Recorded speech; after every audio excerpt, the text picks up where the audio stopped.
96.7 Energy FM. Same pero iba. Uy, paus na yan. Oo nga, may mga ginagawa po kami dito at si Baby Toby nandiyan ngayon. Alam mo ba, Fine. para tayo sasabak sa Grand Final. Oo nga. Seryoso yung labanan to, partner. Kung nakikita lang ni Pajak kung gaano tayo mag-practice ngayon. Meron po kasi magandang mangyayari po bukas kaya antabayanan niyo yan. Wala namang mag-vlog na, di ba? Ay, hindi Wag mo na, sure. wag na.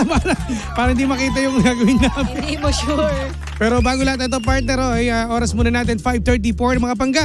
Huwag niyo pong kalimutan, lalo na sa mga pangga po natin, mga riders at passenger princess. Yay. Mga pangga, ito ang pinakamabisa at talaga naman tuloy pa rin po ang ating back to school promo at contest po ng Geely Helmet mga pangga. Upang ma-avail po ito, ay pumunta lamang po sa ating selected Geely stores at mag-uniform ka dyan. At syempre meron discount po yan sa mga may jowa po na 10% off at 5% off naman sa mga single dyan. O ito mga pangga, ang gagawin mo para makasali ka sa ating pamimigay na Geely Helmet, kailangan mong i-follow ang kanilang official Facebook page, ang Geely Helmet PH, at ang kanilang TikTok at Geely Helmets PH Official. At ang screenshot po, huwag niyo kalimutan at mag-selfie po kayo kasama ng inyong helmet, ang ating hashtag, ang hashtag back to school promo, hashtag Geely Helmets PH, hashtag level up your protection with Geely, at ilagay po sa comment section ang screenshot mo. At nagsimula po yan noong September 15 hanggang October 31, 2023, at ang announcement po ng winners will be on November 3, 2023. Let's go! Yes! So ayan na, alam mo na ang gagawin mo, pangga, kaya go ka na dyan. Pero eto, go na ba tayo sa All Right Gym? Sige, go na natin ang ating story Eto time. na ang ating story time. Ang story time natin, pangga, ay tungkol sa Mag-Jowa Bells Gym. Ngayon, eto ang tanong ni ate. Etong si ate ay may boyfriend. Oh. So, ang nangyari, umattend sila ng, ano to, Party? patay. Patay. Akala party. Oh. Ngayon, sa patay, syempre, hindi po may iwasan na merong reunion. Pumunta yung mga kamag-anakan ng galing Pampanga.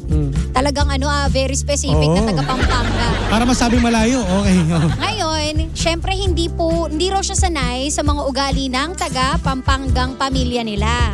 Dahil? Ang unang hinanap ay yung pangalan ng ex ng jowa niya. Gets? Hindi ko po alam kung ma-offend ba ako or what. Pero hindi ba dapat sagot daw yon ng jowa niya? Dapat yung lalaki nag-react daw or pinagtanggol man lang siya. Pero ang nangyari, Jim, ay nakitawa lang daw yung lalaki. So parang wala siyang dun Parang wala. Pero in fairness, inintro naman na eto yung bago kong girlfriend. Pero still. nakitawa. Pero sakit pa rin yan, okay? So parang ang pinopoint niya dito ay, bakit ganon? Alam niya naman daw na napakahirap kalabanin ng 10 years. Yung ex. Pero yung pakiramdam niya para siyang napahiya sa buong pamilya. Kasi nakikita niya na nag-eye contact yung family. Uy! So paano yun? Grabe. So sa madaling salita, sa reunion, sa isang araw ng patay pa. Ay sa burol. Burol. Sa burol ngayon, pinagtitinginan siya at ang minimension yung ex. Kasi nga hindi Parang naman alam ang dating kasi napahiya kasi to eh. Oo, Ito yung ganun. present, di ba? Oh. Okay. So ikaw, kung ako yung babae, Teka, yung nagsumulat ba neto, yung nagpadala ba Babae. niya? Babae. O ikaw, bilang babae, ano masasabi mo? ewan ko no, para sa akin kasi, syempre wala naman akong karapatan na magalit sa family. Unang-una sa lahat, di ba? Paano kung di naman talaga sila aware na meron ng bago? Di ba? So hindi sasama ang loob natin doon. Pero yung bola nandun sa boyfriend ko. Siya yung dapat na mag-explain na wala na kami ni ex. And eto na yung present girlfriend ko. And I'm so sure na hindi naman siguro sila tatawa, di ba? I mean, kung ipapakilala ka naman ng matino, bakit sila tatawa? Alam mo, parang may mali kasi si yung lalaki. Oh. Kasi dapat, updated din siya sa family ng mga Kasi nasabi niya rin na ito na yung bago ko, di ba? Kumbaga baka hindi na-update siguro. Baka naalala pa rin yung mga dati. Yung ex niya. Or baka, Kasi kung oo. ikaw may bago ka, dapat ibabalita. Ako, ganun kasi ako. Hindi ko lang alam Ako kung sa rin ibang eh. lalaki Ako rin, ha, ganun sa din ibang ako mga babae rin. Kasi ako, pag may bago, ibabalita ko na meron. Siyempre, kumbaga i-ano ko to eh. Ipapakilala ko ulit sa mga sa mga kaibigan ko, pamilya ko, na eto na yung bago ko para at least aware sila. Yes, Kasi hindi ko matulad niyan, posibleng hindi na-update. Kaya nalaman ko kumbaga ang pagkaalam pa rin yung ex niya. Oo. Dahil Agree. tingin ko may mali yung yung lalaki. Yung lalaki, para sa akin walang kaso yung pamilya, wala silang kinalaman doon. Kasi wala naman sila idea na nag-e-exist ka na. Oo. Diba? Tapos di ba, dinala mo dun eh. So dapat, okay mas maganda, binugad mo na agad, ante, Girlfriend ko po. ito po yung Yes. bago ko po. Correct. Ito po yung ko ngayon, di ba? Ganon. Ganun sana. Kasi, alam mo, sorry partner, Oo. kasi alam mo na almost 10 years na nila, 10 years ba? 10 years Nakakilala yung ex mo, nakakala pa nila, kayo pa rin eh. So Yes. dapat i-intro mo ng maayos. Totoo. Kaso hindi mo in-intro, parang hiniyaan mo lang na tapos tatawanan, di ba? Yes. May mali. Oo. Siguro lang normal lang na maparanoid itong si ate. Normal yun, syempre pakiramdam mo na pinag-uusapan ka, bakit nila ako pinagtitingin, ba't nila ako pinagtatawanan. Pero, feeling ko naman, hindi naman siguro ikaw yung dahilan ng ba't sila nagtatawanan. Baka may iba silang pinag-uusapan. Baka sobrang lang, talagang marami siyang sumama loob niya, halos lahat ng mga nakikita niya, Ninamnam konektado niya. sa kanya. Correct. O pinagtatawanan siya dahil nga iba yung pangalan na sabi. Baka dapat ka rin, huwag ka masyadong TH o tamang hinala sa mga nangyari. Yes, oo. Give them the benefit of the doubt. Paano kung wala lang talaga, hindi lang nila alam talaga? Hindi sila updated. Oo. Lalo na kay partner, di ba sa probinsya ba to? Hindi naman lahat ng naman tao doon, hindi naman mahilig mag-Facebook eh. Karamihan dyan, katrabaho. Totoo Diba? yan. Pero alam nyo mga pangga, maging sensitive din tayo sa mga biro natin. Lalo Pwede rin. na Sa mga kapag mahal. related sa ex. Siguro kung na-inform na yung family about dun sa bago, di ba dapat stop na tayo sa pagbibiro ng tungkol kay ex. May tama sigurong timing. Siguro kapag, paano ba? Hindi pa rin Hindi no? na, wala na dapat na ipaalala pa. Oo. Kasi pag sinabi mo ex, tapos na lahat ng koneksyon, tapos na lahat ng hindi na dapat pag-usapan. Oo, mahirap pa din. Hindi, kasi pag pinag-usapan pa yan, so parang nag-aano ko pa rin, lalo na yung pamilya niya. Ito nga, may nagsabi dito part ito, nabasa ko lang, sabi niya, baka kasi may connection pa yung ex niya doon sa pamilya. Hindi rin malabo. Baka ganun. Kasi, Yes. di ba sabi mo, almost 10 years. Oo. O lahat naman may mga cellphone na, baka natetext yan. O Totoo. kamusta po kayo? Baka yung ex niya nangangamusta. O, Totoo yan. kaya hindi nakalimutan na akala yung pa rin yung jowa. Correct. O eto pa, sabi, you can't please people. Dapat hindi nakikialam ang ibang tao about sa nangyari sa kanilang dalawa. Masakit yon para sa babae. Ayun nga, hindi naman, ang problema lang kasi dito, mga pangga, hindi natin sure kung alam ba. Diba walang idea walang idea yung family. So hindi natin sila masisisi. Pero for sure ako, nasaktan talaga itong si ate girl. Pero pero kung sa tutusin lang, ate, huwag ka masyadong affected. Oo. Alam mo bakit? Kasi ikaw na yung ikaw na yung bago eh. So ikaw na dapat magpalakas sa kanila. Kasi Yes. kapag once na ikaw yung magdadampa pa sa kanila, baka makaaway mo pa yan. Totoo. 'Di ba? Dapat nga, 'di ba? Di ba ganoon naman tayo, mapalalaki, mapabae, ko-close natin yung family ng jowa natin eh. Correct. Para at least, 'di ba? Hindi para kalabanin mo yung pamilya ng jowa O mo. magtatampo ka kasi baka mga sabihin ng ng pamilya ng partner eh. Napaka-sensitive ng nagkamali lang kami ng Oo, sinabi. O mamaya, oo. yun na isipin nun.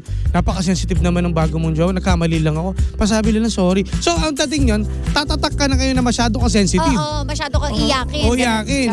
Nagkamali lang. Pero hanggat maaari, huwag kayo na lang magbibiro ng ganun. Oo. Sa lalaki, lalo sa lalaki Sa mga kasi partner ito depende kasi kung anong ilan. Depende sa tao eh. Tsaka kung ilang taon na yun, mamaya, yung tito niya, mga nasa 50s na, minsan may mga ganun kasi magsalita sila eh. Totoo. Parang, sa mga probinsya, prank ka yan. Oo. Diba? O pag ganyan, mo na lang, unawain mo na lang. At pagpakilala ka, ate, okay, tita, tito, Sakyan mo, sabi ako mo, na po yung "Oy, bago. grabe ka naman." Ganun na. Dapat Yes. marunong kang makiride on. Pero pag sa lalaki, mahirap, Jimmy. Sala, Naranasan ko na yan noon nagkamali ng tawag kay Janong. Sabi ko, nako po, patay tayo dyan. Anong reaction? Anong nangyari? Siyempre, Anong sinabi niya? ang tahimik, siyempre, parang Ay di ako na lang, kumaga ang role ng girlfriend, ikaw yung aayos, di ba? Na, oy, Huwag niyang tatawagin ng ibang pangalan. Hindi, bago pa lang naman to. Bago pa lang ano kami. kasi, nandiyan pa rin kasing adjustments eh. Oo. May adjustment yan. Dapat kapag bago ka, dapat intindihin mo rin na maraming magkakamali ng tawag.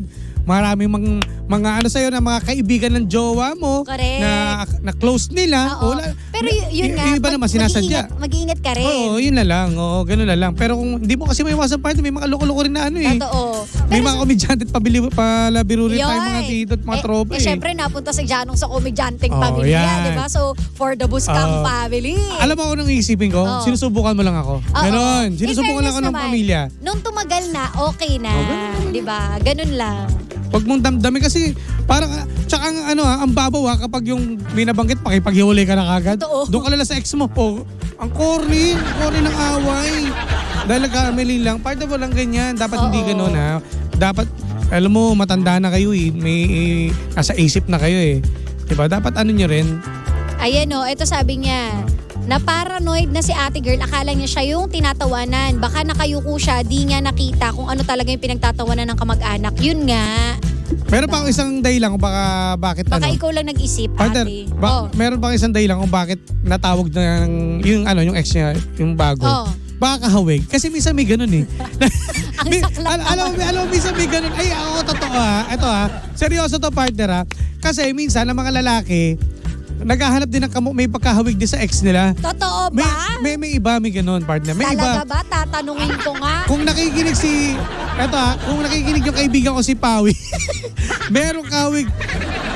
Ito ha, ito, partner ha. Dinulgar on air. Partner, bukod sa magkahawig, bukod sa magkahawig, magkasing height pa. Oh. Pero wala namang problema doon. Kung talagang mahal mo na mahal mo eh. Oh, ganun ang gusto mo, di pong babae. Naniniwala ako dyan. May kamukha.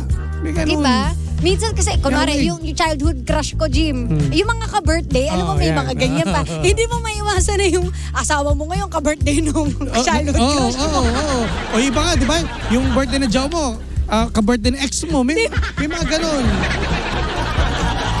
Tapos yung hilig ng bago mo, hilig din pala ng ex mo. At alam nyo, kapag mahal nyo isa't isa, pagtatawanan nyo na lang yung mga ganyang bagay, hindi para maghiwalay kayo. At saka hindi na Sa umpisa pwede pa. At saka hindi na para alalahanin pa yung ex mo, hindi na. Tsaka ayaw mo nun, matatabunan na yung memories dun sa ex mo, naka-birthday niya. No? Alam mo, buti na lang, hindi pa ka naka-experience na ganyan. Ang hirap pala ng ganyan. Ako na-experience ko, nakakatawa. Ang hirap kasi yung birthday ng jowa mo, ka-birthday ng ex mo. So parang hindi mo alam, mamaya matawag mo siya ng happy birthday, di ba? Kaya kami, pag nagbabatian kami ni Jano ng happy birthday, Ganun na lang. natatawa kami kasi nga, di ba, ka-birthday niya. Tapos ka-birthday ko din. May reason si Papa G, si Papa God partner, kapat ganun ginawa. Di ba? Nakakaloka, kaya pag binabati ko siya, sabi niya, sino na naalala mo? Sabi ko, wala, birthday mo ngayon. Pero okay kayo, kasi nadadala nyo sa biroan na lang. Oo. Kasi pinagtatawanan nyo na lang. Biruan na lang talaga. Oo. Di ba? Ganun lang yun. Huwag mong seryosohin. Siguro matatanggap natin kung umpisa pa lang ng relationship ninyo, yung adjustment period, yan yun magkakaiyakan pa kayo, mag-aasaran. Di ba? Eto ba partner, Oo. sabi, yung ex ko, Boy yung nickname. Oo. Tapos yung BFF ko ngayon, Boy din nickname. Ang hirap, no? Alam mo, nakakatawa yung mga ganyang bagay. Tsaka sa mga pangalan, no? Sa pangalan lalo, ang hirap. So, mas nako. mabuti na lang ganito, yung ginagawa natin partner, no? Oo. Yung ipapaalala natin, sasabihin natin sa present jowa natin na ang pangalan ng ex natin ganito. Kasi pag alam mo naman yun, malalaman mo kapag kapangalan niya, sabi, alam mo ba yung ex ko kapangalan mo? Tapos, alam mo ba yung ex ko ka-birthday mo? Huwag ka lang magselos ha, kasi nagkataon lang. Mas mabuti na gano'n. Pag nilihim mo pa yun, naka po. Totoo. Mas okay na yung sabihin mo. At least, di ba, gagawin nyo na lang biruan. May sinabi pa partner isa. Meron pang magka-name parehas at ka-birthday based on experience. Oh, di ba? Ay, ang taray nung magka-name. Ako magka-birthday lang. Oh. May magkanin talaga. Tapos lalo na yung palayaw din. May Diba? ganun. Ganun talaga eh. Wala naman tayong magagawa. Di Oo. naman natin kontrolado mga bagay-bagay. Pero ito masasabi ko sa inyo mga bangga. Magkapares pa ng pangalan, magkapares pa ng tawag nito ng paboritong pagkain or sports, no? lahat po iba-iba pa rin tayo. Tama. May kanya-kanya pa rin tayong katangian. Tama. Kangalan lang parehas, pero ugali iba-iba po yan. Hindi ko naman sinabi masama yung ex, no? Pero mas mabait, may higit pa na nagustuhan ka sa bago mong jowa. Totoo. At saka nananahimik na yung ex. Huwag nyo rin pong bubuluhin na yung ex. Diyos Oo, mio. huwag na ganun. Diba? Oh, shoutout Dimple. Hello kay Dimple pala. Hi, Tsaka yung mga Dimple. taga UK. Ayan, oh, dami na O, nagsasabi ayan sa ha. UK, oh. O, kahit pa paano siguro ate girl na linawan ka na, tawanan mo na lang. Tingnan mo, mas masaya kapag tumatawa ka. Alam mo, wala lang talaga. Ganyan talaga ang Di ba napakalit nga ng mundo lang eh. Napakalit lang ng mundo. Tandaan nyo, yung mga ex nga natin, nakikita natin sa kung saan lugar lang eh. Dahil nga maliit lang ang mundo. Di ba? Pangalan pa kaya. Di ba? Pare-pares kayong, tawag ito partner, yung may hit sa NBI. Ayan. Yung mga kapangalan eh. Alam mo, buti na lang yung pangalan ko mahirap. Walang Oh, katulad. ang haba ba naman kasi. Ay, pahabol na pabati daw si Liz Felipe. Partner, ihabol ko na to ha. Kasi nga meron tayong bukas, partner. Isikit ko na to ha. Ay, go. Sa natin, i-update ko ulit yung mga panggapo natin ha, yung mga riders natin. Pero tapusin muna natin kay ate. Huwag kayong maghihiwalay. Magtatampuhan, pero huwag maghihiwalay. Di ba lagi naman sinasabi natin yan na maayos yan. Tsaka tatawanan nyo na lang yan. Since bago pa lang kayo magkarelasyon. Correct. O, ito na ha. Sa mga mga panggapo nating riders, ito ha. Ulitin ko po ha, yung mga passenger princess natin.